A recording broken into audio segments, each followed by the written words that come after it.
Hello বন্ধুরা, welcome back to another blog. তো right now এখন আমরা যাচ্ছি হলো মান্না দেশের ঐতিহাসিক কফি হাউস বা ইন্ডিয়ান কফি হাউসে। তো আমরা ছিলাম যেহেতু নিউ মার্কেট এরিয়াতে এখানে আমাদের হোটেল।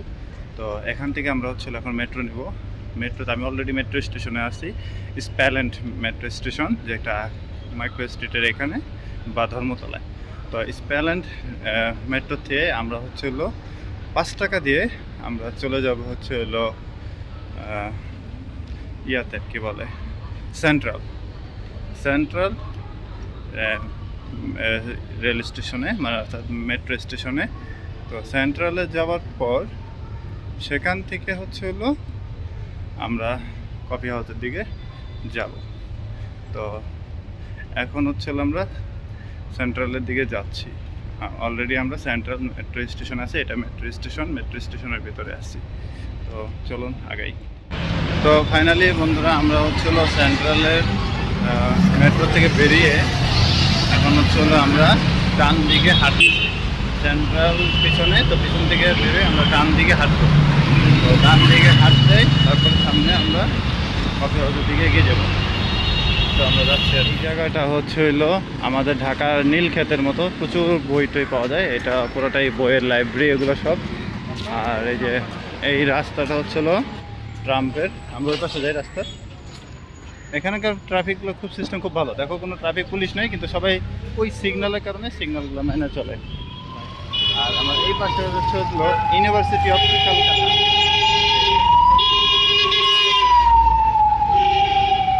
University of Kolkata.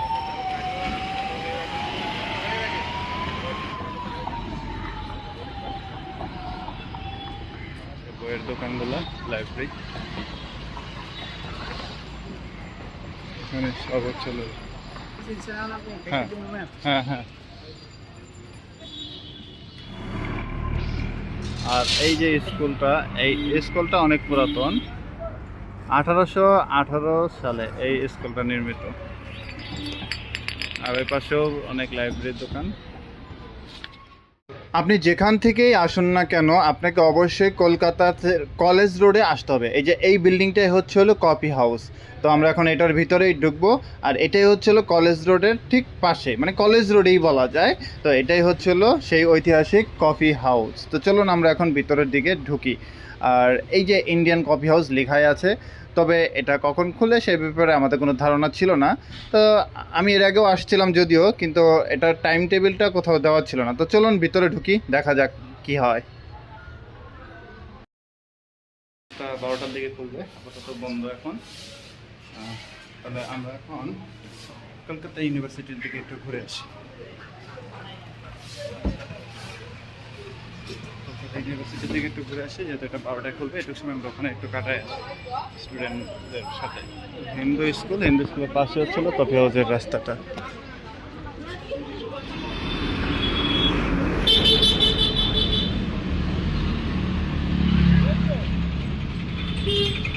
তো আমরা এখন একটু কলকাতা ইউনিভার্সিটির ভিতরে ঢুকবো।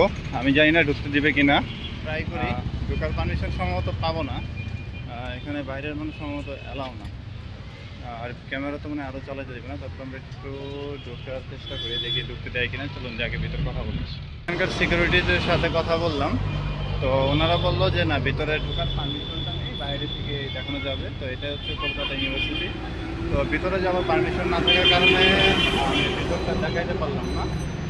তো বাইরেই আর কি থাকতে হলো। বাট ব্যাড লাক, এখানে একটু বসলাম রাস্তার পাশে। তো কিছুক্ষণ পরে হয়তো বা ইয়াটা খুলবে, কফি হাউসটা। তো তখন আমরা কফি হাউসের ভিতরে যাবো আর কি। আপাতত এখানে একটু ওয়েট করি। যেহেতু তখন 12টার দিকে কফি হাউসটা খোলার কথা ছিল, এর জন্য আমরা তখন কফি হাউসে ঢুকতে পারিনি। তো ওই সময় তখন আমরা ঘুরতে চলে গেছিলাম হচ্ছিল নিউ টাউন ইকো পার্কে। তো এখন সেখান থেকে ঘুরে চলে আসছি, এখন আমরা আবার সেই কফি হাউসের দিকে যাচ্ছি। তো কফি হাউসে এখন হচ্ছে একজন সারপ্রাইজ আছে, তনয় মামা, সে এখন ওইখানে আছে। তো তনয় মামার সাথে কিছুক্ষণ আগে ফোনে আমার কথা হলো। তো মামা ভিতরেই আছে, এখন তার সাথে আমার দেখা হয়ে যাবে। তনয় মামা কিন্তু ইন্ডিয়ান, সে ইন্ডিয়ান, এবং তার সাথে আমার পরিচয় অনেক আগে দেবের মাধ্যমে। তো মামা ভিতরেই আছে, আমরা এই যে হাউসের নিচে। তো আমরা এখন চলুন কফি হাউসের দিকে আগাই। আরেকটা বিষয় বলে রাখি, এই কফি হাউসে কিন্তু এখন অনেক কবি সাহিত্যিকরাই আসে আড্ডা টাড্ডা দিতে, বড় বড় শিল্পী এবং অনেক ফরেনাররাও আসে। তো আমরা চলে আসছি সেই কফি হাউসে। ঠিক আছে, এই যে তনয় মামা এখানে বসে আছে, তো আমরা এখন তনয় মামার সাথে এখানে বসে একটু গল্প টল্প করি।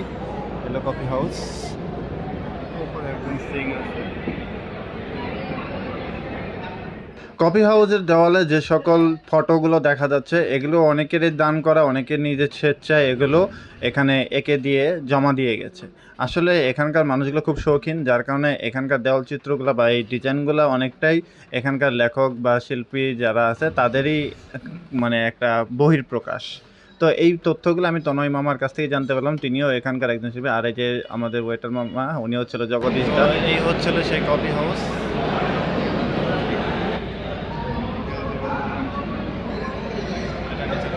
আর আমার পিছনে আছে রবীন্দ্রনাথ ঠাকুর, আছে কাজী নজরুল ইসলাম, দুইজন বড় বড় বিখ্যাত কবি। আর আমাদের ইন্ডিয়া এবং বাংলাদেশ দুই দেশেরই জাতীয় সঙ্গীত লিখেছেন কিন্তু এই রবীন্দ্রনাথ ঠাকুর।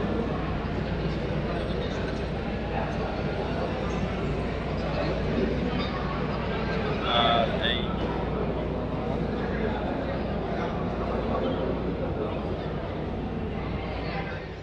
তো আমি এই কফি হাউসে আসলে সবসময় যে জিনিসটা বেশি পছন্দ করি সেটা হচ্ছিল চিকেন পকোড়া আর হচ্ছিল এই কোল্ড কফি। তো এই যে চিকেন পকোড়া, এটা আমার খুবই ফেভারিট এখানকার। আর হচ্ছিল এই কোল্ড কফি। আর এই যে জগদীশ দা, এটা আমাদের মাত্র দিয়ে গেল। তো মানে সরি, ওনার নাম হচ্ছিল জয়দেব দা, খুবই ভালো মানুষ।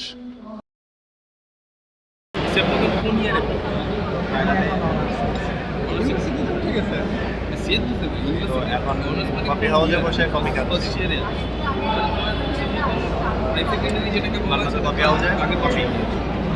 এই কফি খাওয়ার সময় রিপন, তোমার কথা খুব মনে পড়তেছে। তুমি তো কফি বা চায়ের পাগল, তো আমার সাথে তুমি নেই, তো আমি এখানে তোমাকে ছাড়াই করছি।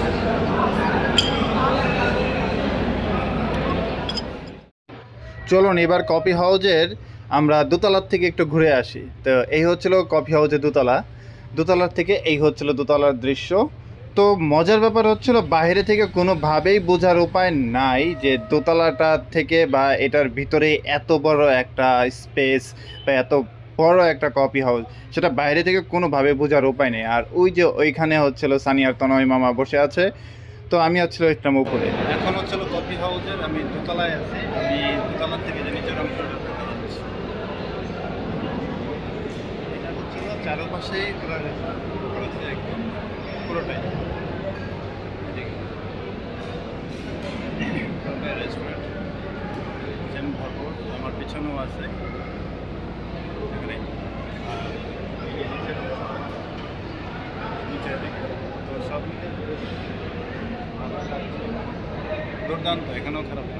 কফি হচ্ছে মান্নাতের বিখ্যাত চলুন আমরা কফি আছে। এখন আমরা কফি হাউস থেকে চলে যাচ্ছি। আপাতত কফি হাউস থেকে এখানেই বিদায়।